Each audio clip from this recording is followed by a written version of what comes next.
Hi friends, ఈరోజు current అఫైర్స్లోని మన మొదటి అంశం, మిజోరాంలో 5 రాష్ట్రాల ఎన్నికల్లో భాగంగా ఎన్నికల రిజల్ట్ అనేవి డిసెంబర్ 4వ తారీఖున వెలువడించారు. దీనిలో ZPM అనే పార్టీ విజయం సాధించింది. Zoram People's Movement ZPM party తొలిసారిగా పాలనా పగ్గాలను దక్కించుకుంది. రాష్ట్రంలో మొత్తం 40 అసెంబ్లీ స్థానాలు ఉండగా తాజా ఎన్నికల్లో ZPM 27 చోట్ల విజయం సాధించింది. అధికారాన్ని నిలబెట్టుకోవడంతో విఫలమైన MNF కేవలం 10 సీట్లతోనే సరిపెట్టుకుంది. జోరం పీపుల్స్ మూవ్మెంట్ అధినేత లాల్ దుహోమా సంతోషాన్ని వ్యక్తం చేశారు. యాంటీబయాటిక్స్ అనేవి విపరీతంగా విచ్చలవిడిగా వాడటంతో ముప్పు దక్కుతుందని, కొద్దిపాటి జ్వరం జలుబుకే చాలామంది మందుల దుకాణాల్లో యాంటీబయాటిక్స్ కొనేసి వాడుతుంటారు. కొందరైతే ఇంటర్నెట్లో తెలుసుకుని మందులు వినియోగిస్తుంటారు. ఇలా వాడటం వల్ల అనేక రుగ్మతలకు దారితీస్తుంది. తరచూ ఇలాంటి కేసులు బయటపడుతుండగా హైదరాబాద్కు చెందిన ఓ యువతి వైద్యుల సూచనలు లేకుండా యాంటీబయాటిక్స్ వాడి ప్రాణాల మీదకు తెచ్చుకున్న సందర్భంగా ఈ న్యూస్ అనేది నిమ్స్ రూపొందించిన యాంటీబయాటిక్ పాలసీ పత్రం అనేది ఒకటి విడుదల చేశారు. తల్లి శరీరానికి వెలుపల పిండం వృద్ధి శాస్త్రవేత్తలు ముందడుగు. 9 మాసాలు కృత్రిమ గర్భంలోనే ఏర్పాటు చేశారు. కొన్ని దశాబ్దాల కిందట పోలిస్తే ప్రస్తుతం పునరుత్పత్తి విధానాలు గణనీయంగా మారిపోతున్నాయి. అండం వీర్యకణం కలయికతో ఏర్పడే పిండం పూర్తిస్థాయి శిశువుగా వృద్ధి చెందడానికి కొంత సమయం పడుతుంది. ఇదంతా తల్లి గర్భాశయంలోనే జరగాలి. దానికి భిన్నంగా శరీరానికి వెలుపల పిండం అభివృద్ధి చేయడానికి ఎక్సోజెనెసిస్ అని అంటారు. ఇది ఇప్పటివరకు సైన్స్ కాల్పనిక సాహిత్యానికే పరిమితమైంది. ఇప్పుడు అమెరికా, ఆస్ట్రేలియా, జపాన్కు చెందిన శాస్త్రవేత్తలు కృత్రిమ గర్భాశయాలను అభివృద్ధి చేయడం మొదలుపెట్టారు. జంతువులపైన కూడా ప్రయోగాలు నిర్వహిస్తున్నారు. మరోవైపు సిమ్యులేషన్ పరిజ్ఞానాన్ని ఉపయోగించి కూడా నెదర్లాండ్స్లో ఇదే తరహాలో వ్యవస్థను అభివృద్ధి చేస్తున్నారు. నెలలు నిండకుండా జన్మించిన చిన్నారులు ప్రాణాలు రక్షించడానికి ఈ విధానాన్ని ఉపయోగిస్తున్నారు. ఏకకాలంలో బహుళ పిండాలను వృద్ధి చేసుకోవడానికి ఈ పరిజ్ఞానాన్ని వీలు కల్పిస్తుంది. తద్వారా ఒకేసారి తాము అనుకున్న సంఖ్యలో సంతానాన్ని పొందడానికి జంటలకు వీలవుతుందంటూ, ఇది పూర్తి స్థాయిలో కృత్రిమ గర్భాన్ని సాకారం చేయడానికి ప్రస్తుతం ప్రపంచవ్యాప్తంగా న్యాయపరమైన ఇబ్బందులు ఉన్నా కొన్ని చోట్ల పిండాలకు సంబంధించిన పరిశోధనలు పూర్తిగా నిషేధించారు కూడా. దేశంలోని తపాలా కార్యాలయాలకు సంబంధించిన 125 ఏళ్ల నాటి ఇండియన్ పోస్టాఫీస్ చట్టాన్ని రద్దు చేసి దాని స్థానంలో తీసుకురాదలసిన బిల్లుకు రాజ్యసభలో సోమవారం ఆమోదం తెలిపింది. ప్రతిపాదిత శాసన ప్రకారం ఏ వస్తువునైనా అడ్డుకోవడానికి, తనిఖీ చేయడానికి, అదుపులోకి తీసుకురావడానికి కేంద్ర ప్రభుత్వం నోటిఫికేషన్ ద్వారా ఏ అధికారాన్ని అనుమతించవచ్చు. అయితే ఈ అధికారానికి కొత్త చట్ట ప్రభుత్వానికి కల్పిస్తూ ప్రతిపాదిత పోస్టాఫీస్ బిల్లు 2023ని నిబంధనలకు కేంద్ర కమ్యూనికేషన్ల మంత్రి అశ్విని వైష్ణవ్ ఎగువ సభలకు వివరించారు. ఇండోనేషియాలో బద్దలైన అగ్నిపర్వతం, 11 మంది పర్వతారోహకులు మృతి చెందారు, 12 మంది గల్లంతయ్యారు. ఇండోనేషియాలోని మౌంట్ మెరపి అగ్నిపర్వతం బద్దలైంది. ఈ ఘటనలో 11 మంది పర్వతారోహకులు మృతి చెందగా 12 మంది ఆచూకీ గల్లంతైంది. 49 మందిని సహాయక బృందాలు రక్షించాయి. అగ్నిపర్వతం విస్ఫోటనం జరిగిన సమయంలో ఆ ప్రాంతంలో మొత్తం 75 మంది పర్వతారోహకులు ఉన్నట్లు వీరి వద్ద సమాచారం దక్కింది. Padang search and rescue agency అధిపతి అబ్దుల్ మాలిక్ తెలిపారు. ఇండోనేషియాలో మౌంట్ మెరపి ప్రాంతంలో అధికారులు 2వ ప్రమాద హెచ్చరికలు జారీ చేశారు. వారాంతం కావడంతో పర్వతారోహకులు ట్రెక్కింగ్ చేసే సమయంలో అగ్నిపర్వతం ఒక్కసారిగా విస్ఫోటనం చెందడంతో ప్రాణ నష్టం జరిగిందంటూ తెలిపారు. నేవీలో ర్యాంకుల పేర్లు మారుస్తామంటూ భారత ప్రధాని నరేంద్ర మోడీ ఒక కీలక ప్రకటన చేశారు. సముద్రాలను రక్షించడంలో నౌకాదళ నిబద్ధతను, అంకిత భావంతో దేశంపైన ఉన్న ప్రేమను నిదర్శనాలను ఆయన తెలిపారు.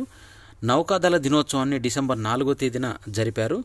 నేవీ దినోత్సవం సందర్భంగా మహారాష్ట్రలో సింధుదుర్గ్ ఈ ప్రాంతంలో జరిగిన కార్యక్రమంలో ఆయన పాల్గొని ప్రసంగించారు. సాయుధ దళాల్లో మహిళలకు ఎక్కువగా భాగస్వామ్యం కల్పించేందుకు ప్రాధాన్యం ఇస్తున్నట్లు తెలిపారు. నేవీ ర్యాంకుల్లో పేర్లను భారత సంస్కృతికి తగ్గట్టుగా మారుస్తామంటూ నౌకాదళ విన్యాసాలను తిలకించిన ఆయన రాజ్కోట్ వద్ద ఛత్రపతి శివాజీ విగ్రహాన్ని ఆవిష్కరించారు. రోజుకు సగటుగా 78 హత్యలు జరుగుతున్నాయంటూ జాతీయ నేర గణాంకాలు 2022కు సంబంధించినవి వెల్లడయ్యాయి. 2022లో దేశవ్యాప్తంగా 28,522 కేసులు నమోదైనట్టు దీంట్లో తెలిపింది.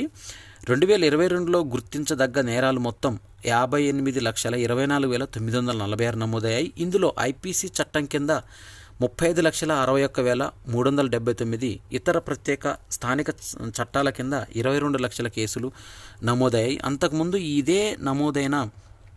అంతకుముందు ఏడాది నమోదైనవి 60 లక్షల కేసులతో పోలిస్తే 2022లో 2,71,000 కేసులు అంటే 4.5% మేర తగ్గుదల నమోదైందంటూ క్రైమ్ రేటు 445.9 నుంచి 422కు దిగి వచ్చిందంటూ జాతీయ నేర గణాంకాలకు సంబంధించిన 2022 నివేదిక అనేది వెల్లడించింది. దేశవ్యాప్తంగా రోడ్డు ప్రమాద బాధితులకు నగదు రహిత వైద్య చికిత్సను అందుబాటులోకి తెచ్చే ప్రణాళికపైన కేంద్రం కసరత్తు చేస్తుంది. ఈ విషయాన్ని సోమవారం జరిగిన ఒక కార్యక్రమంలో కేంద్ర రహదారి రవాణా మంత్రిత్వ శాఖ కార్యదర్శి అనురాగ్ జైన్ తెలిపారు. రోడ్డు ప్రమాదాలకు సంబంధించి మోటార్ వెహికల్ చట్టం 2019లో ఉంది. దీనికి సంబంధించిన కొన్ని రాష్ట్రాలు కూడా అమలు చేశాయి. దీన్ని ఇప్పుడు కేంద్ర ఆరోగ్య కుటుంబ సంక్షేమ మంత్రిత్వ శాఖతో కలిసి కూడా మేము దేశవ్యాప్తంగా మరో 3-4 నెలల్లో అమలు చేయడానికి కసరత్తు చేస్తున్నామంటూ తెలిపారు. అధిక సంఖ్యలో సైబర్ నేరాలు ఎక్కువగా జరిగేది తెలంగాణ రాష్ట్రంలో. ఇది మొదటి స్థానంలో ఉంది. తెలంగాణ రాష్ట్రం సైబర్ నేరాల్లో తెలంగాణ రాష్ట్రం దేశంలోనే మొదటి స్థానంలో ఉంది. ఆర్థిక నేరాల్లోనూ ఇది ముందుంది. మహిళల నేరాల విషయంలో ఇతర రాష్ట్రాలతో పోల్చుకుంటే కొంత మెరుగ్గానే ఉంది. 2022లో దేశంలో నమోదైన నేరాలకు సంబంధించిన నివేదికను జాతీయ నేరాల నమోదు సంస్థ ఎన్సీఆర్బీ సోమవారం విడుదల చేసింది. చిరుధాన్యాల సాగులపైన రైతులు ఆసక్తి చూపిస్తున్నారు.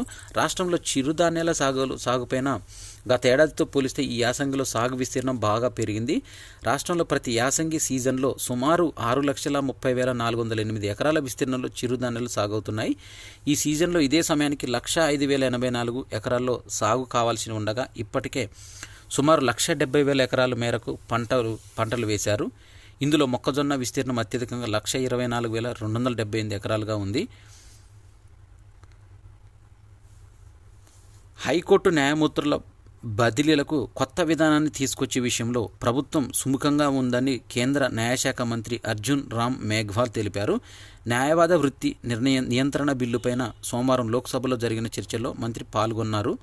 ఈ సందర్భంగా జడ్జీల బదిలీ విషయాన్ని టీఎంసీ ఎంపీ కళ్యాణ్ బెనర్జీ ప్రస్తావించగా మంత్రి స్పందించారు. దేశంలో రూపొందించిన అతిపెద్ద సర్వే నౌక ఐఎన్ఎస్ సంధాయక్ భారత నౌకాదళంలో చేరింది. కోల్కతాలోని Garden Reach ship builders and engineers GRSE సంస్థ దీన్ని నిర్మించింది. ఈ శ్రేణిలో 4 సర్వే నౌకల్లో ఇది మొదటిది. దీన్ని 2021 డిసెంబర్ 5న జలప్రవేశం చేయించారు. ద్వీపదేశమైన మాల్దీవుల్లో మోహరించిన దళాలను వెనక్కి తీసుకునేందుకు భారత్ అంగీకరించినట్లు ఆ దేశ అధ్యక్షుడు మహమ్మద్ మొయిజ్జు తెలిపారు. ఆదివారం ఆయన మీడియాకు తెలియజేశారు. దుబాయ్ వేదికగా పర్యావరణ సదస్సు COP28 సమావేశాలు కొనసాగుతున్న విషయం. ఈ సందర్భంగా భారత ప్రధాని నరేంద్ర మోడీ మొయిజ్జు సమావేశమయ్యారు. అభివృద్ధి, ఆర్థిక తదితర అంశాలపైన చర్చలు జరిపారు.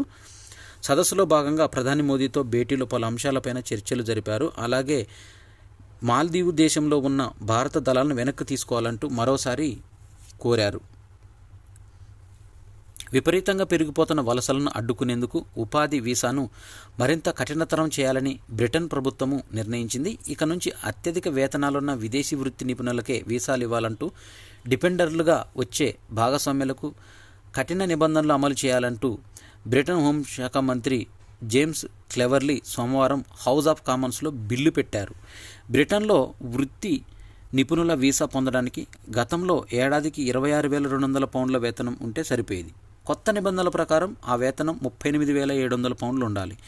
గతంలో కుటుంబ వీసా కోసం 18,600 పౌండ్లు వేతనం ఉంటే సరిపోయేది. దానిని 38,700 పౌండ్లకు ప్రభుత్వం సవరించింది.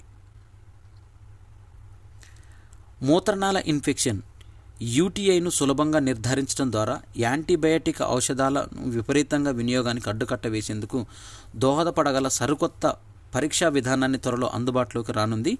Diagnostics for one health and user driven solution for anti microbial resistance DOSA పేరుతో పిలుస్తున్న ఈ విధానాన్ని పరీక్షించేందుకు భారత్, బ్రిటన్ శాస్త్రవేత్తలతో కూడిన బృందం ప్రత్యేక ప్రాజెక్టుగా శ్రీకారం చుట్టింది.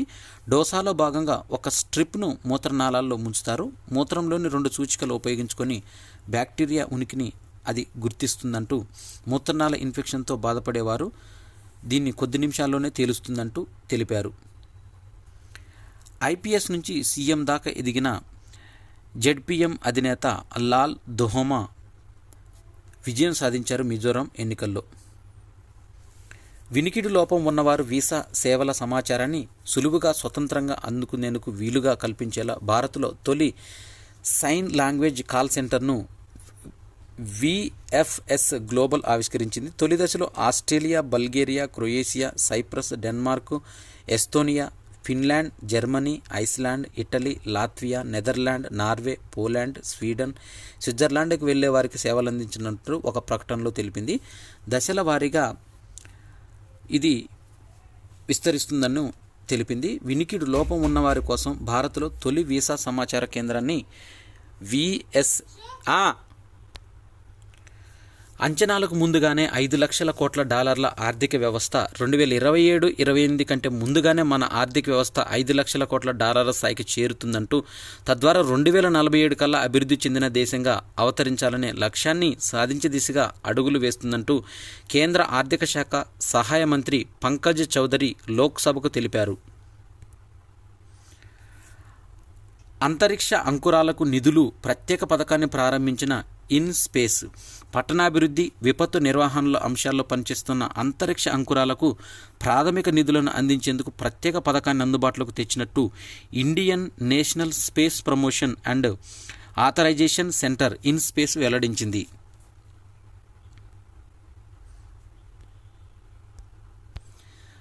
తెలంగాణ రాష్ట్రంలో మొత్తం 119 అసెంబ్లీ నియోజకవర్గాలకు గెలుపొందిన ఎమ్మెల్యేల జాబితాలతో కూడిన గెజిట్ నోటిఫికేషన్ను గవర్నర్ తమిళిసై సౌందరరాజన్కు కేంద్ర ఎన్నికల సంఘం రాష్ట్ర ముఖ్య ఎన్నికల అధికారి వికాస్ రాజు సోమవారం సాయంత్రం 4 గంటలకు అందజేశారు. దాంతో తెలంగాణ రాష్ట్రంలో ఎన్నికల ప్రవర్తన నియమావళి కోడ్ను అమలును ఎన్నికల సంఘం ఎత్తివేసింది. నూతన ఎమ్మెల్యేల జాబితాతో నోటిఫికేషన్ జారీ చేసింది. ముస్తాబవుతున్న శాసనసభ సచివాలయం.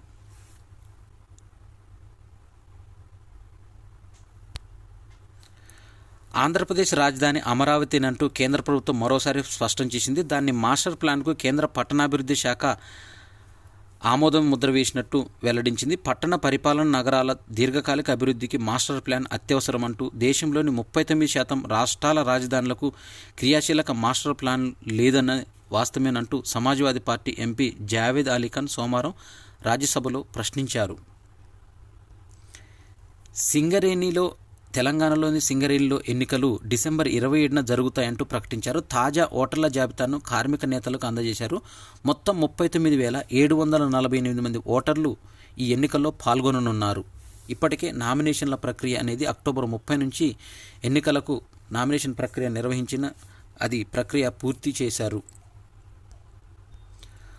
లోక్సభలో కేంద్ర మంత్రి ధర్మేంద్ర ప్రధాన్ సోమవారం లోక్సభలో ప్రవేశపెట్టిన కేంద్ర యూనివర్సిటీల జాబితాలో ఈ సమ్మక్క సారక్క గిరిజన వర్సిటీ బిల్లును చేర్చుతూ చట్టానికి సవరణ ప్రతిపాదించారు.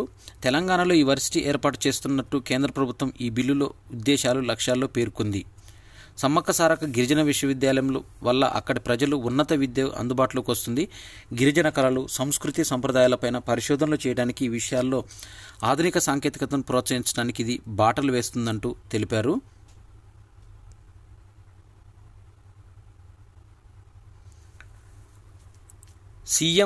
సీఎంగా రేవంత్ రెడ్డి వైపే ఎక్కువ మంది మెజార్టీ ఎమ్మెల్యేలు మొగ్గు చూపారు. డీకేతో బట్టి, ఉత్తమ్, కోమటిరెడ్డి భేటీతో అనంతరం తమ పేర్లు పరిశీలించాలంటూ వినతి చేశారు. కానీ ఎక్కువ మంది సీఎం అభ్యర్థిగా రేవంత్ రెడ్డి వైపు మొగ్గు చూపడంతో ఉత్కంఠగా మారింది తెలంగాణ సీఎం విషయంలో.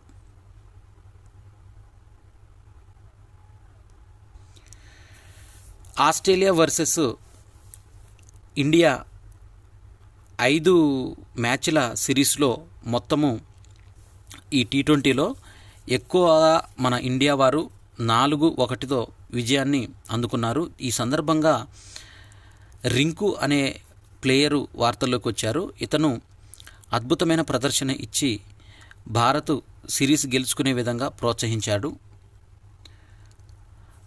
ఇక ప్రో కబడ్డీ లీగ్ 10వ సీజన్లో defending champion Jaipur Pink Panthers Puneri పల్టన్కు షాక్ ఇచ్చింది. సోమవారం జరిగిన మ్యాచ్లో 37-33 తేడాతో జైపూర్ పైన గెలిచి పునేరి శుభారంభం చేసింది. ఇక ఒకవైపు హోరాహోరీగా సాగిన మ్యాచ్లో బెంగాల్ వారియర్సు 32-30తో బెంగళూరు బుల్స్ పైన నెగ్గింది. తొలి అర్ధభాగం ముగిసేసరికి వారియర్సు 14-11 ఆధిక్యంలో నిలిచింది. సెర్బియా స్టార్ నోవాక్ జకోవిచ్ రికార్డు స్థాయిలో 8వ నంబర్ 1గా సీజన్ను ముగించాడు. ఈ ఏడాది Australian open, French open, US ఓపెన్లో కైవసం చేసుకుని జోరు మీదున్న జకో ఇటీవలే WTA ఫైనల్స్లో టోర్నీని గెలిచి ఆ క్రమంలో నంబర్ 1 ర్యాంకును కూడా కైవసం చేసుకున్నాడు. అప్పటిదాకా ఆ స్థానంలో ఉన్న కార్లోస్ అల్కరాజ్ స్పెయిన్ను వెనక్కి నెట్టాడు. అత్యధిక సార్లు నంబర్ 1గా సీజన్ను ముగించిన జాబితాలో జకో తర్వాత పీట్ సంప్రాస్ 6 సార్లు ఉన్నాడు. మహిళల్లో ఇగా స్వైటెక్ పోలాండ్ ర్యాంకుల్లో అగ్రస్థానాన్ని కైవసం చేసుకుంది. ఈ ఏడాది ఆమె ఫ్రెంచ్ ఓపెన్ ఛాంపియన్షిప్గా నిలిచింది. 3వ కప్పుపై భారత్ గురి. తొలి మ్యాచ్తో నేడు కొరియాతో ఢీకొంటుంది. జూనియర్ హాకీ ప్రపంచ కప్పు 2 సార్లు ఛాంపియన్గా భారత పురుషుల జూనియర్ హాకీ ప్రపంచ కప్పు సిద్ధమైంది. 3వసారి కప్పుకు సొంతం చేసుకోవాలనే పట్టుదలతో ఉన్న భారత్ మంగళవారం ఆరంభమయ్యే టోర్నీ ఫేవరెట్గా బరిలోకి దిగుతుంది. ఆస్ట్రేలియాతో T20 సిరీస్లో టీమిండియా యువ లెగ్ స్పిన్నర్ రవి బిష్ణోయ్ ఆకట్టుకున్నాడు. 5 మ్యాచ్ల్లో 9 వికెట్లతో మ్యాన్ ఆఫ్ ద సిరీస్గా నిలిచాడు. దీంతో వచ్చే ఏడాది T20 ప్రపంచ కప్లో అతన్ని ఆడించే అవకాశాలపైన జోరుగా చర్చ సాగుతుంది. ఇంగ్లాండ్తో తొలి వన్డేలో 326 ఛేదించిన వెస్టిండీస్. షై హోప్ 109 నాటౌట్, 83 బంతుల్లో 4 ఫోర్లు, 7 సిక్స్లు. అజేయ శతకంతో సత్తా చాటడంతో ఇంగ్లాండ్తో 3వ వన్డేల సిరీస్లో ఆతిథ్య వెస్టిండీస్ శుభారంభం చేసింది. IBA ప్రపంచ జూనియర్ బాక్సింగ్ ఛాంపియన్షిప్ దీంట్లో హార్దిక్ పన్వర్, అమిషా కెరాటా, ఫ్రాచి టొకాస్ రజత పతకాలు సాధించారు. బాలుర ఫైనల్లో హార్దిక్ 80 కేజీలు 2-3తో అష్యూరోవ్ బైరాముఖ్ ఖాన్ రష్యా చేతిలో పరాజయం చవిచూశాడు. ఇవి డిసెంబర్ 5, 2023కు సంబంధించిన కరెంట్ అఫైర్స్. ఈ వీడియో నచ్చినట్టయితే లైక్ చేయండి. ఈ వీడియో పైన ఏమైనా సందేహాలు ఉంటే కామెంట్ బాక్స్లో కామెంట్ చేయండి. నా ఛానల్ సబ్స్క్రైబ్ చేసుకోవడం ద్వారా నేను చేసే వీడియోస్ అన్నీ మీకు నోటిఫికేషన్ రూపంలో వస్తాయి. Thanks for watching.